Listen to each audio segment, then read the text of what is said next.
Olá, meu amigo e minha amiga. Estamos iniciando mais uma semana aqui no nosso Portal do José, que eu desejo que seja ótima para você e certamente será. Será pelo menos muito diferente de semanas anteriores, porque nós estamos vendo movimentações aqui no Brasil que estão mexendo com mentes e tocando corações e causando também preocupações em quem nunca quis que o povo brasileiro tivesse um pingo de consciência da realidade concreta dos nossos principais problemas.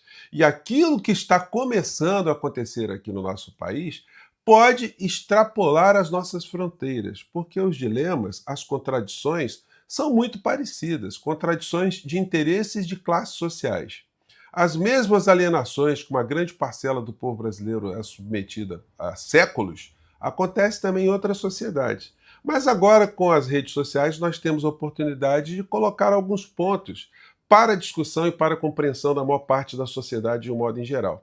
E isso, como eu disse a vocês, está causando pânico, e o pânico é reverberado, o pânico pode ser percebido pelo comportamento da maior rede de televisão aqui no nosso país, a Rede Globo de Televisão, que é um grande complexo, que envolve rádios, TVs, rádios AMs, FMs, revistas, jornais, blogs, sites e por aí vai. Isso não é pouca coisa. Bom, vou conversar com vocês sobre o que está acontecendo, vou mostrar aqui o crescimento de campanhas, o crescimento da conscientização de pessoas aqui no nosso país, mas antes de mais nada é fundamental convidar você que chegou agora ao nosso portal, ainda não é inscrito, para que, em primeiro lugar, você se inscreva aqui conosco e conheça também os nossos outros vídeos. Se você gostar, compartilhe, porque você estará contribuindo também para que outras pessoas desenvolvam também a percepção crítica das coisas que estão acontecendo aqui no nosso país, né? Dê sempre seu joinha, mande seu comentário e, se puder, prestigie também nosso clube de membros. É uma forma adicional de você empurrar o nosso portal para frente e também conheça o nosso novo canal de cortes aqui do nosso portal do José, onde sempre coloco vídeos mais sintéticos, tá legal? Então, vamos seguir em frente.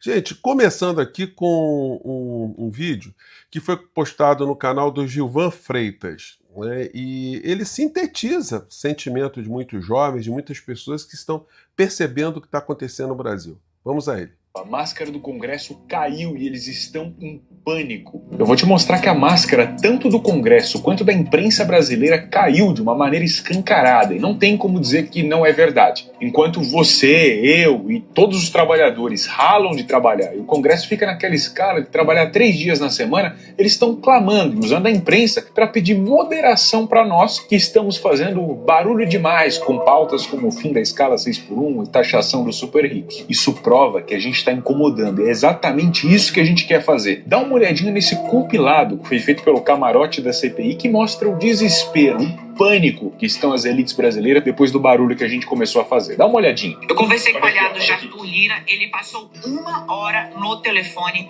com o ministro da Fazenda, Fernando Haddad. Chorando. Primeira mensagem do Lira: olha, vocês precisam dar um passo atrás também. Não dá para ficar nessa pancadaria. Aqui no Brasil, a disseminação na internet de ataques ao Congresso Nacional provoca preocupação entre políticos e analistas e apelos por moderação. Uma campanha na internet com ataques ao Congresso provoca preocupação e apelos por moderação. A prova que o Congresso não representa o povo é que 70% dele é contra o fim da escala 6x1. Eu só vou fazer um pequeno reparo aqui, interrompendo o vídeo aqui. Não é que o Congresso não represente o povo. O Congresso, obviamente, é a representação do voto popular aqui no nosso país. Mas, em algumas pautas, o conjunto maior do Congresso Nacional está se conflitando com os interesses reais dos seus eleitores, do povo brasileiro, né? Sigamos. Mas 70% da população é a favor, ao contrário às métricas. E enquanto esses projetos que são para beneficiar o povo estão empacados, o aumento do número de deputados está passando liso. Eles podem até por um momento terem sido os donos do poder e se achar os donos do poder. Mas está na hora da gente mostrar para eles que os donos do poder, na verdade, somos nós, o povo. E a gente vai para cima, lutar pelos nossos direitos. E se eles estão incomodados, saibam que mais incomodados ainda eles vão ficar. Já peço para você compartilhar muito esse vídeo, deixa seu comentário e me segue para a gente ir para essa luta pró-trabalhador e para mais conteúdo. Então, gente, olha, eu estou colocando apenas um vídeo aqui bastante sintético, quando a gente vê opiniões de pessoas que são bem-sucedidas e que se colocam nesse extrato do 1% do nosso país terem algumas posições importantes, a gente tem que divulgar, que é o caso aqui do Felipe Neto. O maior medo da elite é que o pobre acorde, diz Felipe Neto. E é assim. É por isso que existem grandes máquinas de alienação. As grandes redes de televisão, o entretenimento, determinados segmentos religiosos que não convocam os seus fiéis para uma reflexão crítica do mundo terreno. É sempre uma questão que acaba alienando também as pessoas, colocando os nossos conflitos e a nossa realidade concreta para serem resolvidos num outro plano, um outro plano que não realiza uma alteração concreta e imediata na nossa realidade. E o Eduardo Moreira está reverberando esse movimento, ele também capturou o sentimento das pessoas e está colocando nas suas redes sociais também um abaixo-assinado que será entregue ao presidente da República no final da história como um pontapé que vai jogando essa bola mais para frente. Hoje ele fez um vídeo muito interessante e eu estou apoiando. Eu apoio qualquer iniciativa que vise despertar mentes e corações. Então vou colocar também no link aqui do nosso portal de hoje, nosso primeiro comentário aqui no chat, vou colocar também para as pessoas irem assinando também nesse manifesto. Eu estou assinando também, é muito interessante. Em resumo, todas as pautas que nós criticamos aqui estão colocadas nesse documento, enfim. É uma forma também, né? Daí esperamos que isso avance para movimentos concretos de rua, movimento de manifestações explícitas, que isso ganhe força e que isso não tenha nenhum tipo de distorção, com infiltrações, aquelas coisas que a gente já conhece, para tentar desmobilizar a sociedade, criar algum tipo de pânico, né? Então, esse movimento pode chamar a atenção de outras sociedades mundo afora, porque quando as pautas forem levantadas, forem explicitadas, quando tivermos manifestações nas ruas, isso vai extrapolar as fronteiras aqui no nosso país. Ontem, vejam só, mais um atestado que a elite econômica, a superelite está preocupada. O principal veículo de comunicação aqui no nosso país é a Rede Globo de televisão, o Jornal Nacional e o Fantástico, que é o mais assistido aos finais de semana, simplesmente ignoraram tudo o que aconteceu no Brasil, no campo político, nesses conflitos, nesse chamamento de consciência que aconteceu nesses últimos dias. Bom, o único aspecto político que eles abordaram foi a realização dos BRICS aqui no Brasil. 3 ausências importantes. Xi Jinping, presidente da China, o presidente do Irã... Mas foi só o que eles falaram, só, muito rapidamente. E o presidente Lula, que levantou a plaquinha taxação dos super ricos, ele não vai ter como recuar agora desse posicionamento. A tendência agora é cada vez mais ele receber pressão, ele receber chamamentos para o envolvimento dele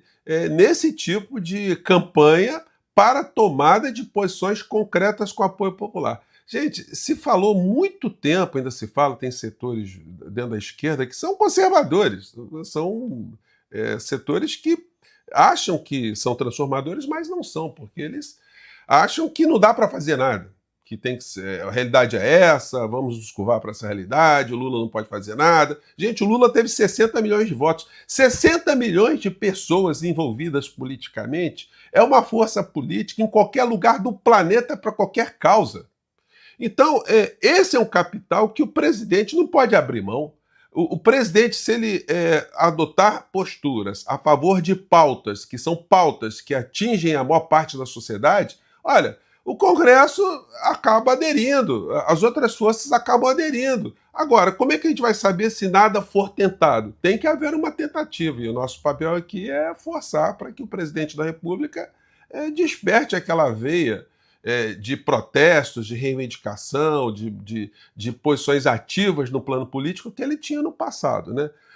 Aqui no canal do presidente tem um vídeo muito pequenininho falando da importância de algo que está muito importante acontecendo aqui no Rio de Janeiro, que é a reunião dos BRICS. Vamos ver o trecho. Instituições que foram criadas logo depois da Segunda Guerra Mundial para que a gente possa fortalecer a democracia e o multilateralismo. Esta é a 17ª cúpula do Rio de Janeiro, coroa a histórica expansão dos BRICS. É a primeira vez que os chefes de Estado e de governo dos países parceiros participam formalmente. Os países convidados trazem consigo perspectivas de diferentes contextos regionais que enriquecem a articulação de uma visão própria do Sul global. Os BRICS é ator incontornável na luta por um mundo multipolar, menos assimétrico e mais pacífico. Nesta sessão, vamos tratar da governança econômico-financeira.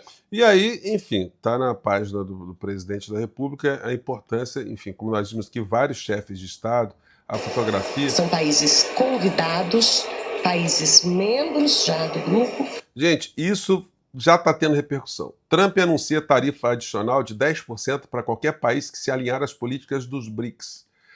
Trump afirma que países alinhados à política do BRICS terão tarifa adicional de 10%. Então, olha, gente, está incomodando. Só que o Trump está com um probleminha interno grande, né? Ou problemas, né? Trump disse que Musk saiu da linha após anúncio da American Party. É o novo partido que o Elon Musk está criando. Câmara dos Estados Unidos aprova a medida anti-imigração de Trump, horrível máquina de deportação. Mas não é só isso não, tá, gente? Vários direitos sociais foram dinamitados nos Estados Unidos com esse avanço do pensamento de extrema-direita do super 1%, né? Lá é 0,01%, aqui também.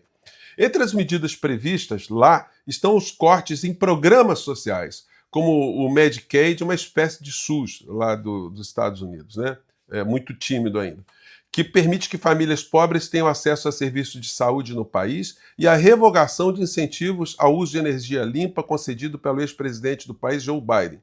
Na contramão da redução de custos propostas pelos cortes, porém, o texto amplia isenções fiscais aos ricos, com diminuição de impostos sobre heranças e rendas. Então, gente, vocês vejam que a questão não é só aqui. Vários canais fora do nosso país repercutindo o que está acontecendo nos Estados Unidos. Trump firma a lei que golpeia, assina a lei que golpeia os mais pobres. Bom, canal mexicano.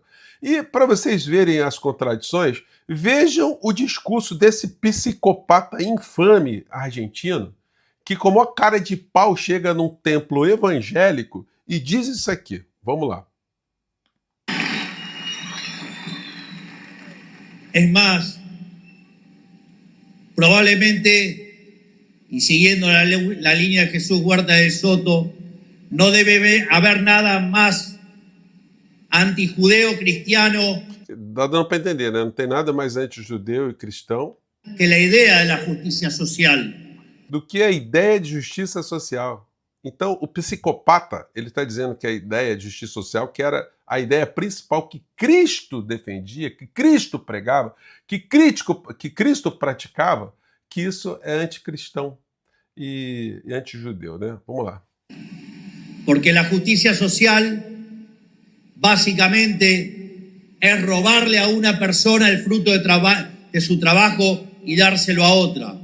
Es decir, es la caridad impuesta por la fuerza, y la caridad no puede ser a punta de pistola. La caridad tiene que emerger del corazón, del alma, del espíritu de uno, y no con una pistola en la cabeza.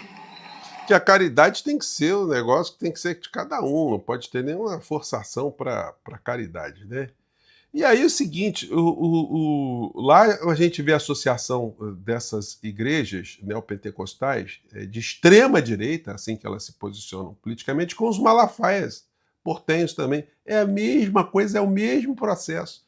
É o mesmo dilema, Estados Unidos, que acontece lá, na Argentina e aqui no Brasil. Mas aqui no Brasil a gente pode estar começando um movimento aí que pode não ter uma parada, né? E é isso que está preocupando. Tem muita gente, enquanto nós estamos conversando aqui, gente lá do topo dessa pirâmide, em vários lugares do mundo, com preocupações do que pode desencadear uma formação de consciências em países como o nosso. Eu fico por aqui, um grande abraço, mais tarde a gente volta com mais atualizações. Vou deixar o abaixo assinado aí para você participar também, tá legal? Um grande abraço, tchau!